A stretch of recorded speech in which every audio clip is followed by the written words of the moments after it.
The first item on the agenda is apologies for absence. The only apology so far is Lisa Mitten, who's having difficulty connecting. I don't think there are any other apologies. Next item on the agenda is declarations of interest. I'll have to declare an interest because I've got a house attached to the shops and I've had dealings with Mr. Singh, so it's best if I declare an interest. Are there any other declarations of interest? No, there's no other declarations of interest. Item 3 on the agenda are the minutes of the 3 fact-finding visits. You'll need to take each of the items separately, Chair, because they are separate minutes, and we're only taking them for accuracy. Right, you are then. So, right, the first fact-finding visit on the 22nd of February. Are there any comments, any inaccuracies in those? No. The second fact-finding visit. Can someone actually move the minutes, Chair? Yeah, we usually in the full council move the three together. Yeah. Right, okay. Yes. Item number 3 to the fact-finding visit on the 14th of March. And then item number 3, the fact-finding visit on the 25th of March. So would someone like to move the 3 of them for accuracy? I move the minutes, Chair. Is there a seconder? I'll second, Chair. Well, all those in favour, if there are no questions, all those in favour, vote. Oh, well. It's carried, Chair. That was carried then. Yeah. Thanks. Our Councillor Mitten has now joined us. Lovely. So we got full attendance. The next item on the agenda is item 4, 3 Chestnut Way, Gurnos, Merthyr Tydfil. I'll have to declare an interest in this item, so Malcolm Colburn will be taking over as chair. So I'll switch off my microphone and camera. Okay. Thank you, Clive. So next item on the agenda is item number 4, P210244, 3 Chestnut Way, Gurnos, Merthyr Tydfil. And who's taking us through this report, please? I'll take it, Chair. Thank you. Okay, thank you, Hugh. Thank you, Chair. Yeah, as the report says, the site visit, fact-finding site visit took place on the 25th of March. There wasn't any issues that came up at the site visit that aren't already discussed and looked at during the main, as part of the main part of the report. Therefore, the application is still recommended for permission, subject to the conditions highlighted on pages 17 and 18. Thank you, Chair. Okay, thank you. Are there any questions? Can't see. Oh, yes, Councillor Salmon. Councillor Salmon has a question. Thank you, Chair. Obviously, we've got to take into consideration it's a retail area, and from what I've seen over the years, a very successful retail area. And obviously, there are going to be parking issues. Councillor Jeremy Davis asked the planning officers for confirmation that if the application was to be approved, the parking would not become an issue. And I believe there was a petition of 124 signatures from residents. And the number one thing they listed on that that was brought up in that petition was the impact of the use on parking. Now, because it is a retail area, we know that. Sorry, Chair. Is there a question? Yes, if you wait, I'll get to that, Clive. Thank you very much. Now, in Dowlais, we've had matters like this come before us, before different committees I haven't been on. There have been objections from residents with through the use of petitions, and I think a lot bigger than this, but they have passed. But then the problems start after that. Now, I'm wondering, is it possible? I know nothing has been said by the Highways Department, but is there something, and this will benefit Mr. Dashit Singh, Dylan, because I know Dylan, and it would benefit his business as well going forward. Is there things like bollards we can put on the pavements outside for people's safety? Could that be a recommendation? Because when we were on the 3 site visits, we plainly saw that people were parking on the pavements, on the zigzag sections, which could be dangerous for someone, for people's health and safety. Okay, someone answer that, please. Yeah, through you, Chair. Yeah. Not as part of this application, we can't. If you wanted to approach the Highways Department to have a look at that issue, obviously you're referring to probably illegal parking maybe in those areas. It can't be secured through this application, but it may be something that the Highways Department can have a look at outside this application. I think, as said in the report, really, it's that there are other uses that can go into this premises without planning permission, which would be equally which have equal amounts of parking that is required for the use, and therefore the application from a planning policy point of view is quite a straightforward one, really, and hence the reason why it's recommended for permission. Lovely, thank you, Hugh. So there's no way that those concerns could be taken as part of the planning process. That's just not part of the planning process, is it? It's kind of, we look afterwards if there's problems to deal with it.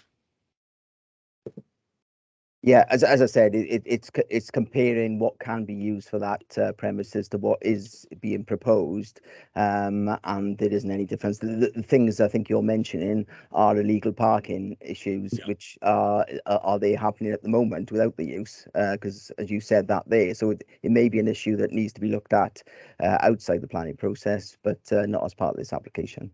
Okay, thank you, Hugh. Thank you, Chair. Okay, thank you, Declan. Councillor Clive Jones, please. Thank you, Chair. 2 questions. On page 13, under the heading publicity, second paragraph down, last sentence, it refers the last part of the reasons why would the particular objection believed from the charcoal grill was a negative financial impact on the neighbouring business. Can one of the officers confirm that a negative financial impact is not a planning material matter that can be taken into account? Yes, through you, Chair, that you're quite correct, Councillor Jones. It's not a material planning consideration. Competition can't be a material planning consideration.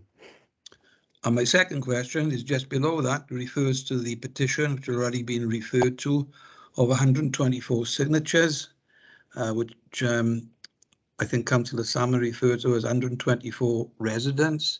Can you confirm that all 124 signatures were not signed by residents in the Gurness estate? I can't confirm that, no, because I haven't calculated whether they are or they're not, to be quite honest with you. It's from a planning point of view, it's a signature with all those, it's a petition with all those signatures on there, and that's what we have to take into consideration. Yeah, but well, I'll give you the answer because I've seen the petition and they are not all residents there. There are several who signed it who live in Garnacha. Just so that we have accuracy, Chair.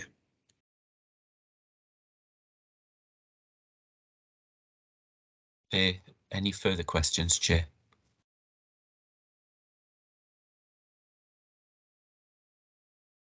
Chair, you're muted. Oh, apologies. Yeah.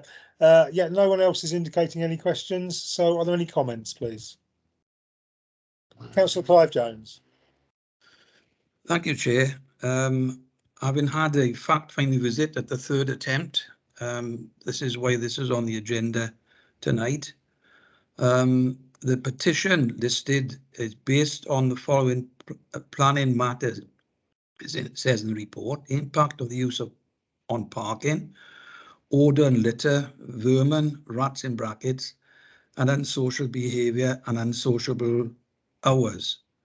As a result of the fact-finding visit, it was determined that the hours of this business will be the same as the charcoal grill, and if they wished to carry the business on beyond 11 o'clock, that is subject to a licensing committee application.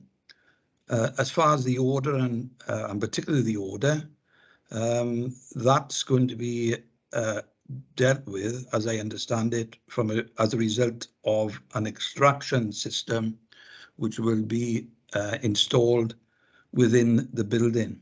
When we talk about vermin, rats, that is a matter whether there are rats there that happened with the businesses at the moment, Chair. That can be dealt with by control, either from the Environmental Health Department or the use of agencies.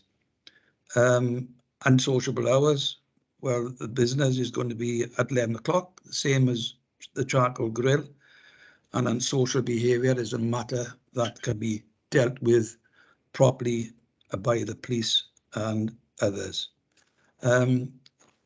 This is an application, as I understand it, that was first submitted in July last year. This unit has been unoccupied for the last 2 years, and the very fact that if this application is approved, they will provide 4 full-time staff and 4 part-time staff. And having, as I said, had a fact-finding visit there and looked at and studied this report, I don't see any reason why we shouldn't approve this application. Okay, thank you, Councillor Jones. Are there any other comments, please? None, Chair. No one is indicating. So can we have a proposer for the application? Yes, please? Chair, I move that this application for this premises at 3 Chestnut Way for the business then is approved. Thank you. Councillor Scott Thomas? I second that as well, Chair. Okay, thank you. So we'll take a vote on that then, please. Can you take your hand down for a second, please, Clive? Thank you very much. So all those in favour of the application, please raise your hands.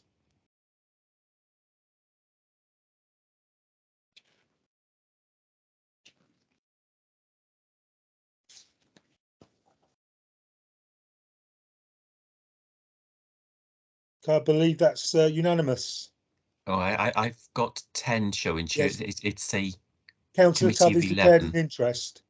That's correct, yes. So 10 I is apologise. unanimous. Yes. Yes. Okay, so that's passed then. Thank you very much. So if we can all lower our hands, and I'll ask Councillor Tubby to retake the chair, please. Oh, there we are. Thanks. The next item on the agenda, item number 5, is to discuss public involvement in the planning process. Is Hugh going to run through this report briefly? I'll take this report, Chair. Oh, Judith, is it? Yeah. Yeah. Okay, Yeah. thank you. Thanks. A notice of motion in relation to developing public involvement in the planning process and the introduction of public speaking was approved by Council on the 1st of December 2021. The motion requested that a report be presented to the Planning, Regulatory and Licensing Committee outlining the pros and cons along with a suggested protocol. The recommendations are that the content of the report be debated and that the findings of the committee be reported back to the Constitution Working Group and subsequently to full council for approval. Happy to take any questions. Are there any questions? Oh, Councillor Salmon. Lovely, thank you, Chair. Judith, I've got a few questions. If you go to Appendix 1 and it says who can speak, and it says members of the public, can I just ask, can a councillor speak on behalf of the public as their representative, as long as that councillor is not on the planning committee? Because obviously some people won't feel confident speaking in public. Thanks, Councillor. Yeah, I think we've stated in the appendix that somebody may speak on their behalf. I don't think we covered whether or not that can be a councillor. I think, as you say, if it's not a member of the planning committee, then that's certainly something we can consider. I'm not sure if, Geraint, from a legal perspective, has any view on that? I think you'd have to be very careful if you're speaking on behalf of an objector or someone in favour of the application, that when you actually came to your vote, that you hadn't either predetermined or prejudiced your own actual view. No, I think I'd said that as long as the councillor wasn't on the planning committee. Yeah, all right, as long as they're not on the planning committee. There is also the possibility, of course, that something could be pushed up to full council. Yeah, good point out. Yeah. So you would have obviously prejudiced a view by the time you went, if it went to full council. Okay, thank you, Geraint. Let me see. Then when we go down to procedure at the planning committee meeting, the objector supporter will be invited to speak for a maximum of 3 minutes by the chair.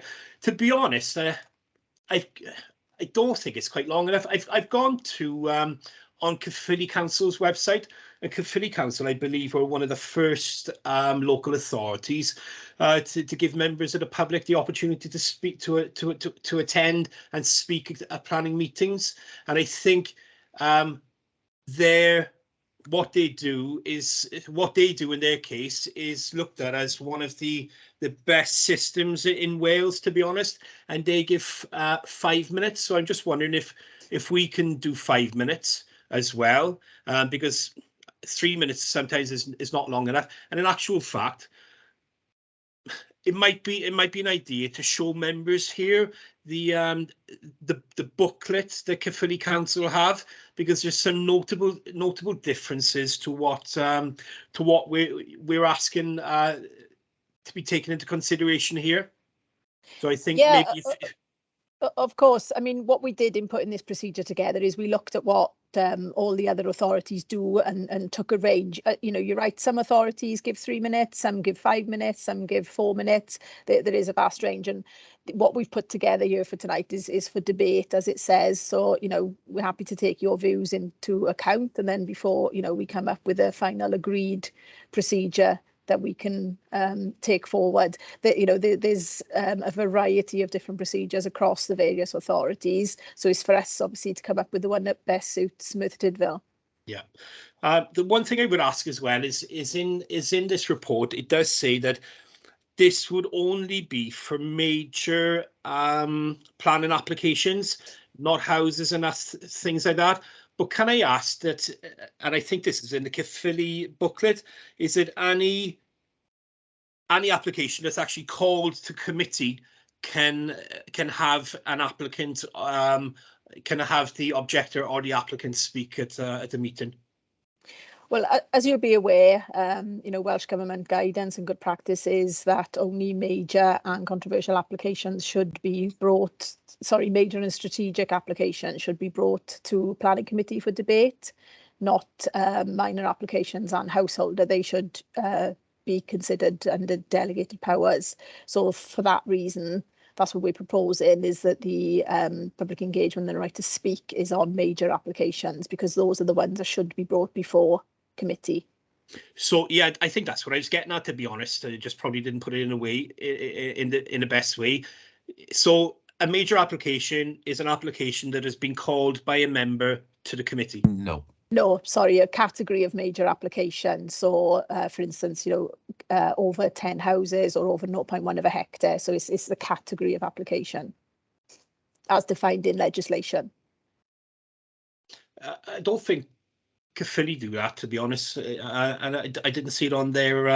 I think it mentions that any application called in by the committee can have the applicant speak at it, and I think maybe we should just look at that as well.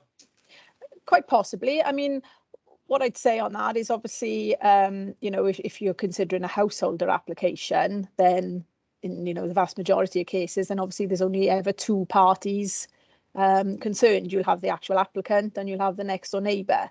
So it's a question of what value there is then in an application like that being reported to committee and speaking on that.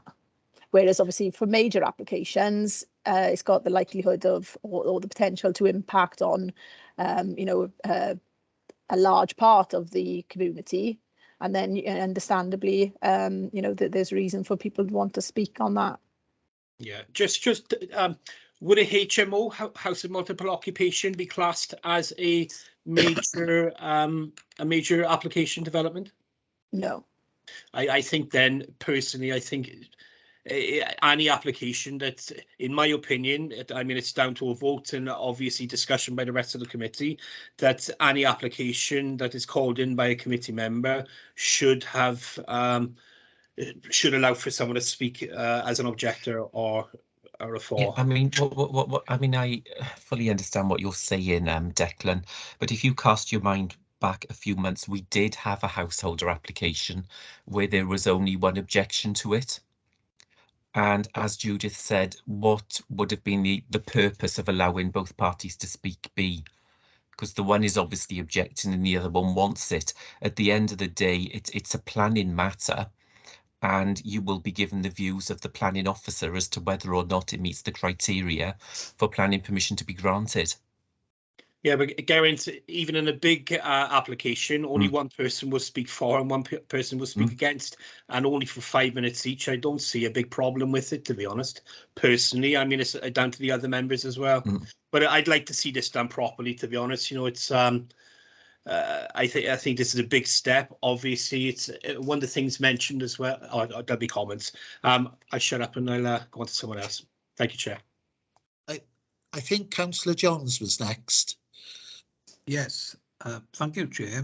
I have two questions, but Councillor Salmon has triggered off a further question, so I'll ask that one first, because it does refer here to major applications, and we've had one within the last 12 months or so in my ward where there was a petition raised about property in the middle of a street that the owner wished to convert into 3 flats. Eventually, that was reduced to 2. So would that be regarded as a major application? In this case, there was well over 100 residents living there around it. I think, to be fair, Clive, Judith has actually explained previously what a major application is when she answered Declan's question. Would it be helpful if I circulate to the committee the definition of major application so that the committee can be clear on that? Yes, I think that before we take we need to be crystal clear as to what is a major application or not. Otherwise, you're going to have arguments forever and a day, in my opinion. Yeah, okay, I'll do that. Okay, thank you. Going back to the heading, who can speak? In the middle of that, it says, it's the 1, 2, 3, 4th line down, and I quote, the chair of the committee may exercise discretion to allow a second speaker, but only in exceptional cases where a major application generates divergent views with one side of the argument. I know you mentioned a supermarket application, but can you give me another example of an exceptional case, Judith?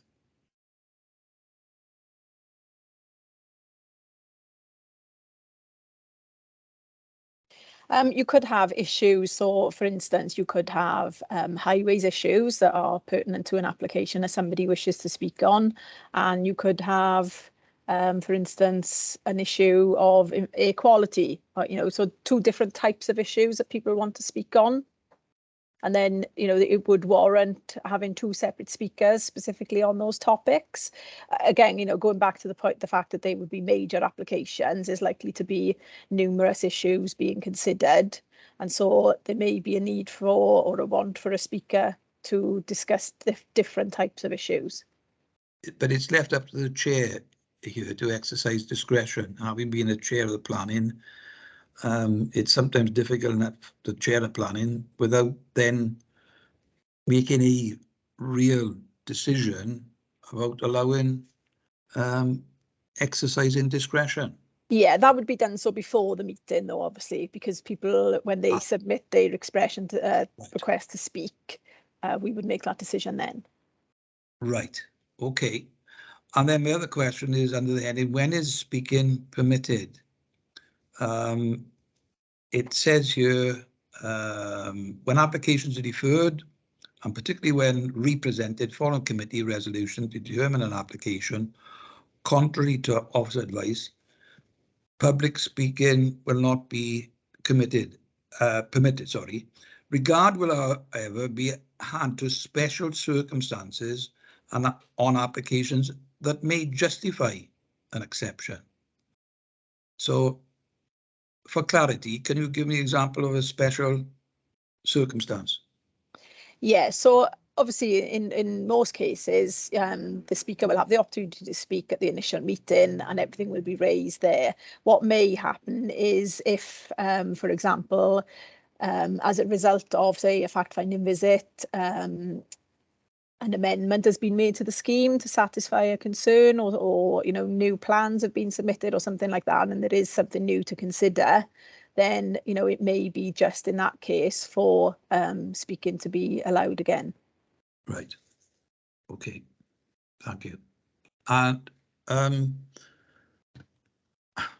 well, I'll ask this question at the end of this, because it's not mentioned in the report.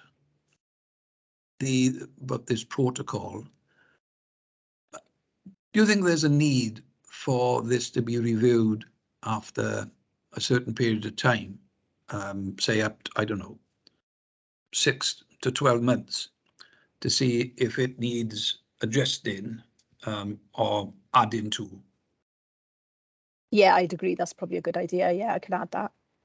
So do I need to move that through yourself and chair at some time and take a vote on that, or you're accepting that? No, I'm happy to add that to the protocol. Yeah. I would just like to come in before you decide to move anything.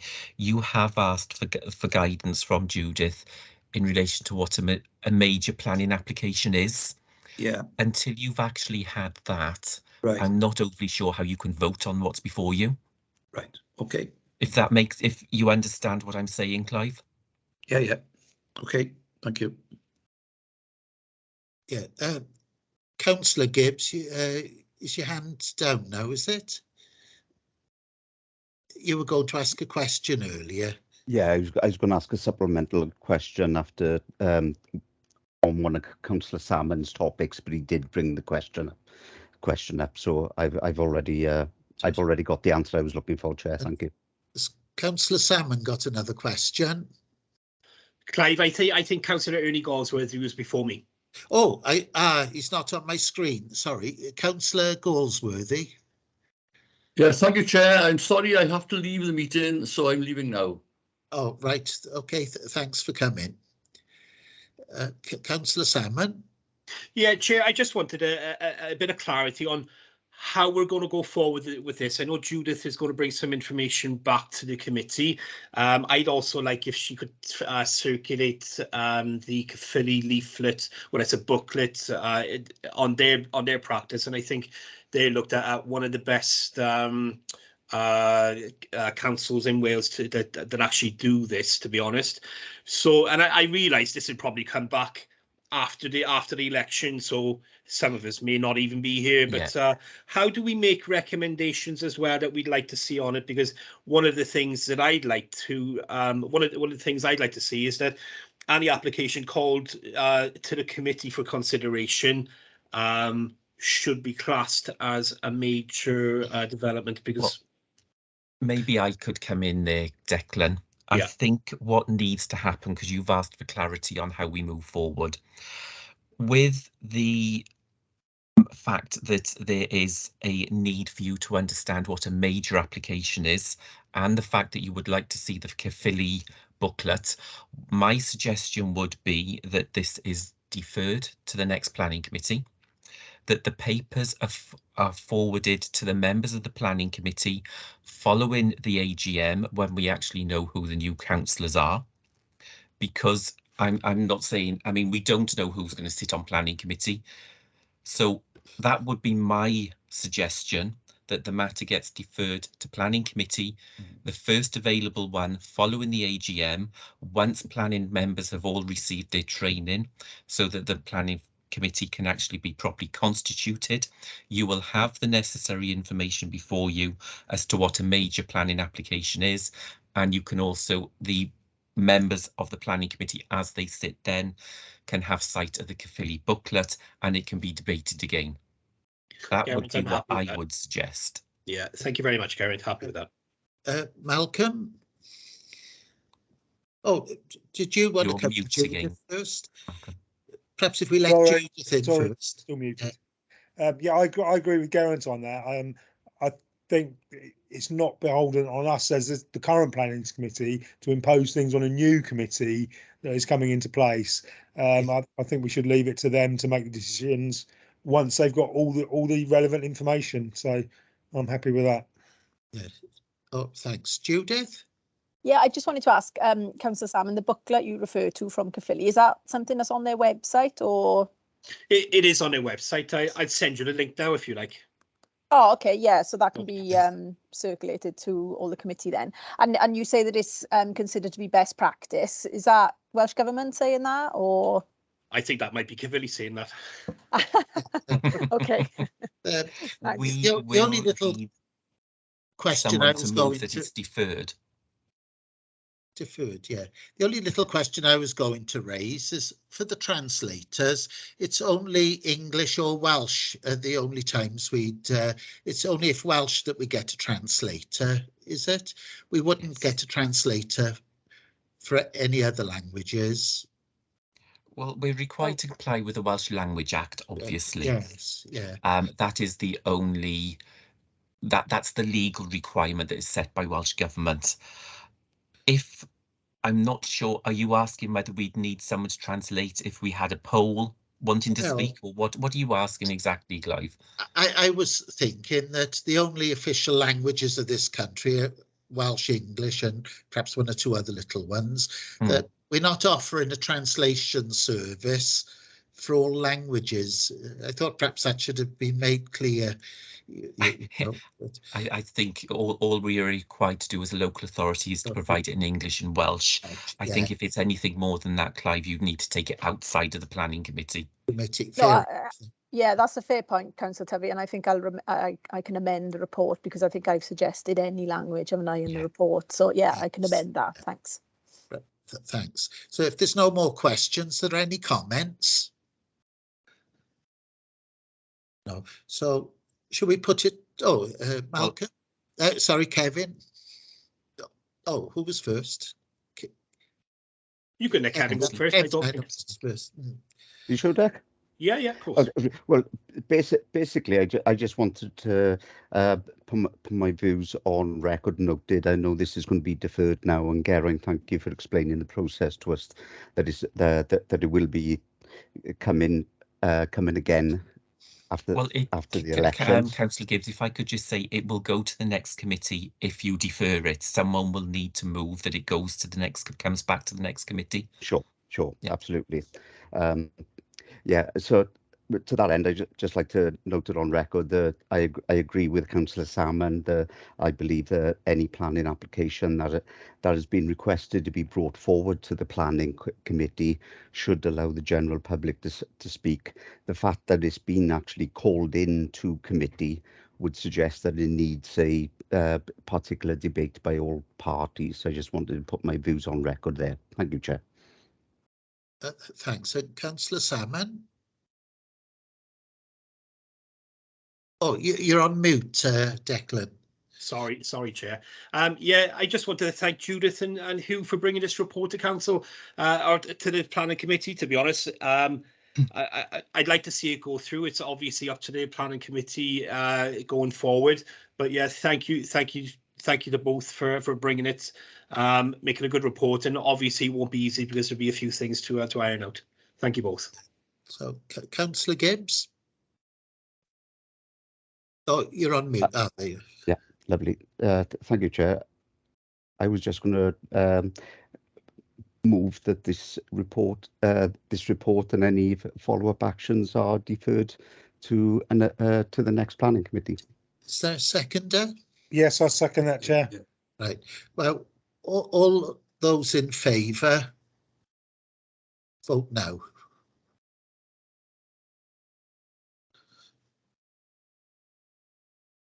That's carried. Missing.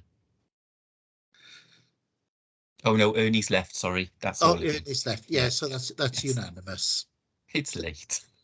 Okay, thanks. So if you put your hands down now, the next item on the agenda, item number 6, is just the delegated reports, which you'd have all looked at. Item number 7, any other business. I'm just saying, I think this will be our last planning meeting now.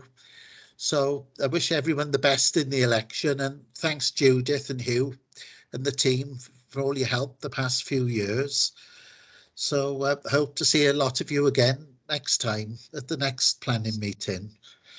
So if no one else has got any other business at all? No.